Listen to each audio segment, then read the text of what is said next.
هر کله چې مسلمان د الله نه یو حاجت غواړي د خپل رب نه دا ذکر پکې ووایي الله د دعا قبلوي. دا دومره اوچت ذکر دی.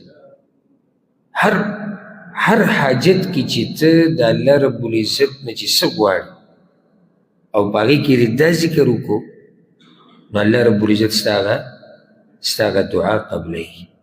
دا وظیفو په ځای مه ګرځئ. هغه وظیفې معلومول غواړي چې هغه یقیني قرآن او حدیث کې، هغه نه چې بعضو مولیانو داسې تجارت جوړ کړی دی خپلې خېټې پې ساتي. نو حدیث د سعد بن ابي وقاص رضی الله عنه دی او امام ترمذي امام نسائی راوړی امام بیهقي راوړی.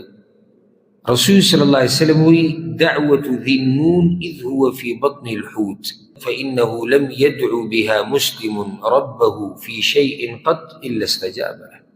څوک چې د الله نه دعا غواړي او دا پکې ووایي الله رب العزت دغه دعا قبلوي. دا دومره اوچته دعا ده. دا مه هېروئ، په مخه دا ورد او دا ذکر وایي لا اله الا انت سبحانك اني كنت من الظالمين. او د دې ذکر د لاسه الله رب العزت چې دی نو هغه د دې سختې نه راویستی. او دا خبر الله قرآن کې یو څو ځایونو کې کړې ده فلولا انه كان من المسبحين. الله وایي که ده زما پاکي نه بیانولی که نه للبث في بطنه الى يوم يبعثون. د قیامت پورې به دی د مۍ په خېټه کې